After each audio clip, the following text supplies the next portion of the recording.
సీతారాం బాగ్లో కూడా ఆలయం వెళ్ళి చూస్తారండి అసలు ఆ 2 కన్నులు అలా చూస్తూ ఉంటే తరించిపోతూ ఉంటాం అనమాట. ఒకప్పుడు అనేక మంది పండితులు, అనేక మంది విద్వాంసులు అక్కడి నుంచి వచ్చిన వాళ్ళు ఉన్నారు. అంత చరిత్ర ఉంది దానికి, మామూలు చరిత్ర కాదు. గొప్ప వాళ్ళు, గొప్ప విద్వాంసులు అక్కడి నుంచి వచ్చిన వాళ్ళు చాలామంది ఉన్నారు. అలాంటిది ఈరోజు ఎలా అయిపోయిందంటే దానికి సంబంధించి కూడా అనేక ఎకరాల ఆస్తులు. సో ఇవంతా కూడా ఒకప్పుడు ఏంటంటే నిజాముల కాలంలో ఆ పైన వీళ్ళంతా కూడా భూములకు ఈ ఆలయాలకు ఆస్తులు ఎన్నో ఇచ్చి కొంతమందిని నియమించారు. వాళ్ళే వంశపారంపర్యంగా వచ్చే అర్చకులు కొంతమంది, అయితే వంశపారంపర్యంగా వచ్చే ట్రస్ట్ బోర్డులు లాగా, అంటే ఇప్పుడు ట్రస్ట్ బోర్డు అంటున్నాము, ధర్మకర్తల్లాగా కొంతమంది చైర్మన్. కానీ ఏదైనా కూడా అది దేవుడు సొత్తు, దేవుడు మాన్యము, దానికి మీద ఎవ్వరికీ అధికారం లేదు. కేవలం మనం దాన్ని పరిరక్షిస్తూ ఆ భగవంతుడికి సేవ చేసుకునే అదృష్టాన్ని మనకిచ్చాడు, మన వంశం వాళ్ళకి ఇచ్చాడు అనుకొని సేవ చేస్తే అది మన అదృష్టం. లేదు ఇది మాది అని అమ్మే హక్కు వాళ్ళకి లేదు. అమ్ముకున్నా కూడా అది వాళ్ళకి శుభపరిణామం కాదు, అశుభం అని అంటాను నేనైతే.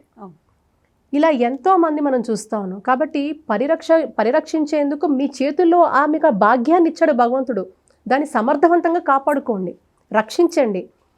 ఈరోజు ఎవరైతే భక్తులు దూరం అయిపోతున్నారో మళ్ళీ వాళ్ళని దరిచేర్చండి, ఆ స్వామి దరిచేర్చండి, ఆ ప్రయత్నం చేయండి. అప్పుడు మీ జీవితం ధన్యం. మీకు దేవుడు ఏదైతే మీ వంశానికి ఆ ఒక అదృష్టాన్ని ఇచ్చాడో దాన్ని కాపాడుకోండి అంటాను నేనైతే. ఎంత తింటామండి, మనిషికి ఎంత కావాలి? అసలు భగవంతుడి సేవ కంటే మించింది ఏమన్నా, అంతకంటే ఇంక ఏదైనా ఉందా?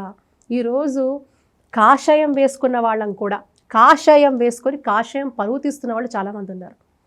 కేవలం కాషాయం అంటే అది ధనార్జనకి ఇదిగా అయిపోయింది. ఎస్, ఇది ఎటువంటి, కానీ బాధతో చెప్తున్నాను, కోపంతో చెప్తున్నాను, ఆవేదనతో చెప్తున్నాను. అందరూ కాదు,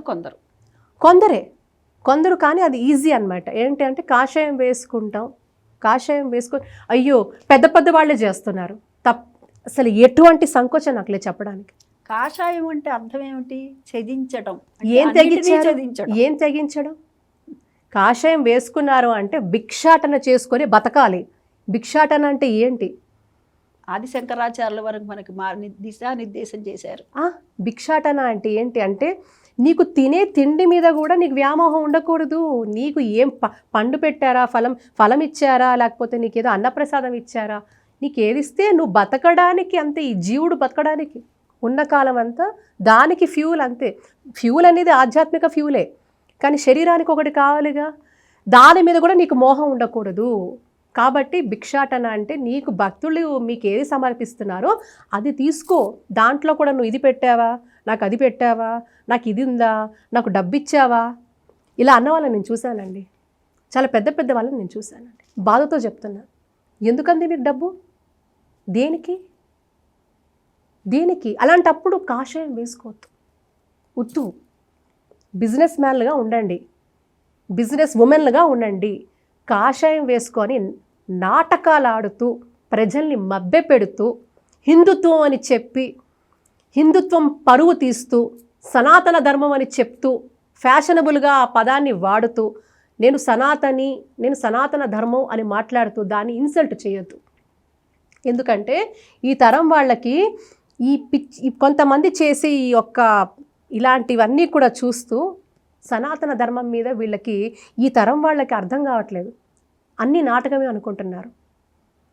so they are not understanding. అంటే వీళ్ళకి ఏదైతే మనం మార్గదర్శకంగా ఉండాలో, దిశానిర్దేశం చేయాలో, మనం ఈ తరం వాళ్ళని పాడు చేస్తున్నాం ఇలాంటివన్నీ చూపిస్తూ.